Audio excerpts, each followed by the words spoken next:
Ahmed, have you seen any differences between when you were a little boy to now as to how many crabs you used to catch? Yeah, I see plenty change. The weather. Again, the amount of water as before, as used to be going long time, because probably I did used to catch like all 6 dozen crab. You ain't catching 2 dozen sometime because the amount of crab used to get long time. You ain't getting it. Climate changed a lot.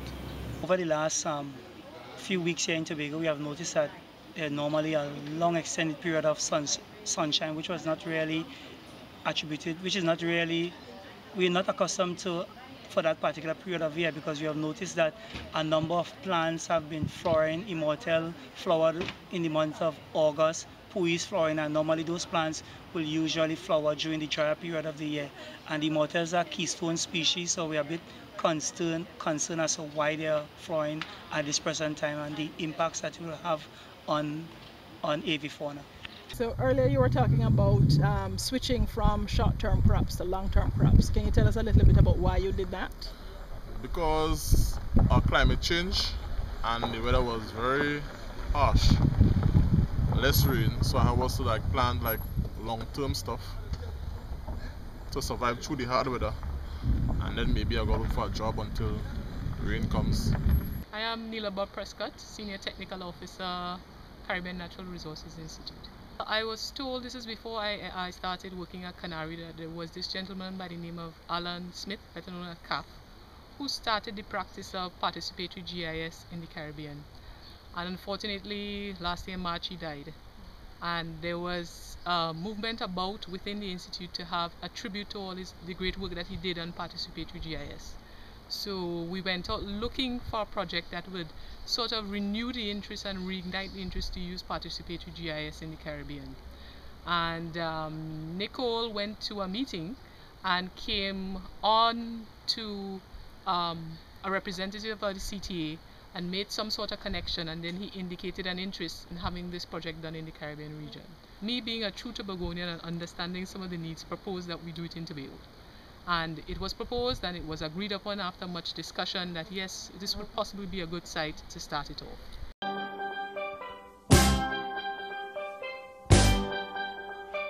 In Tobago, we are doing an island environment with mountain slopes down to the coastal areas.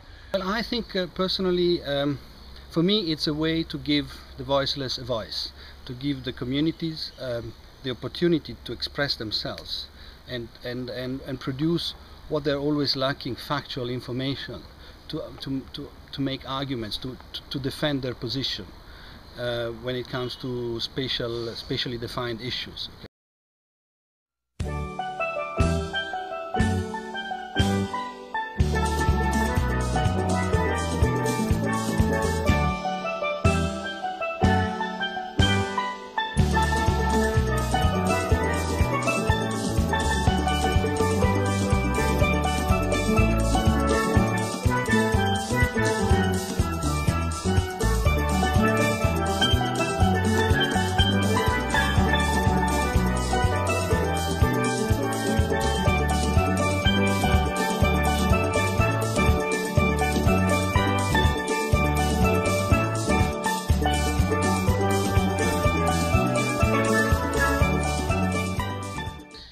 Challenging, especially with mobilizing the community members.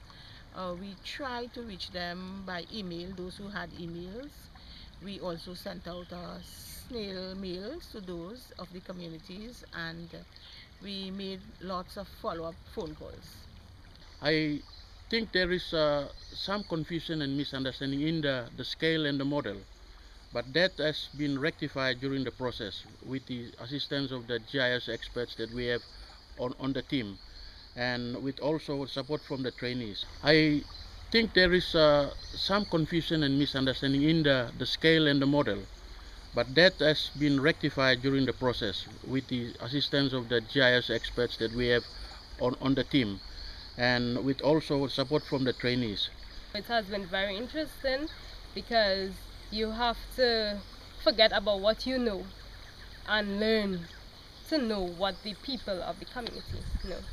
Well, I have been invited in this model, and it was a very interesting thing today, and I've seen different things that are being observing that I never known about. So it was interesting. I think it is a positive tool to have because it highlights the resources, especially in terms of woodlands, especially in terms of where wildlife areas are and in terms of where all wetlands are in Tobago.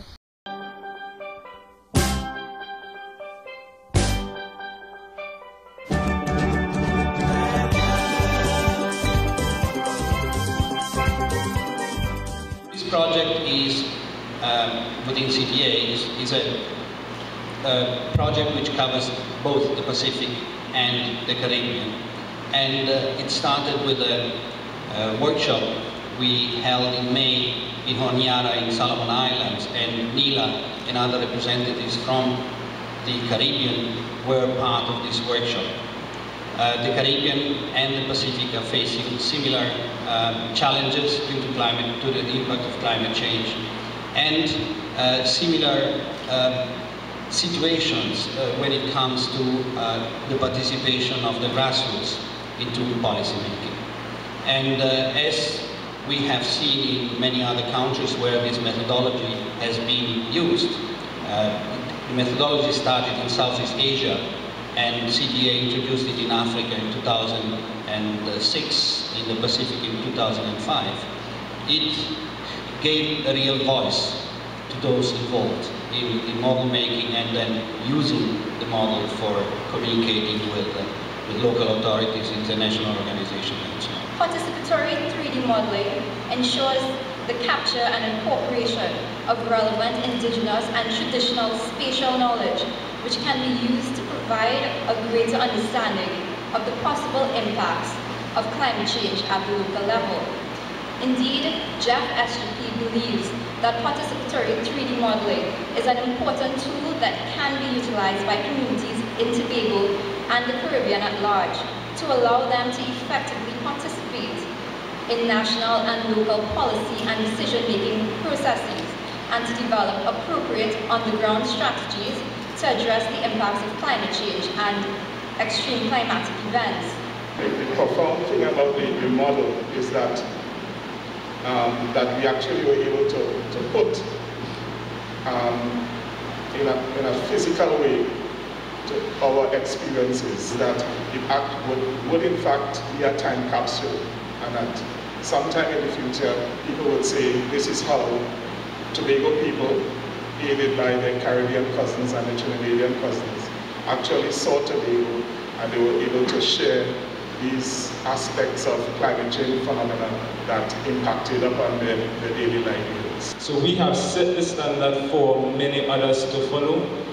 We are now part of the participatory three-dimensional modeling revolution that would have been spreading across the world, and we are here and we are ready to take full advantage of what the model can offer.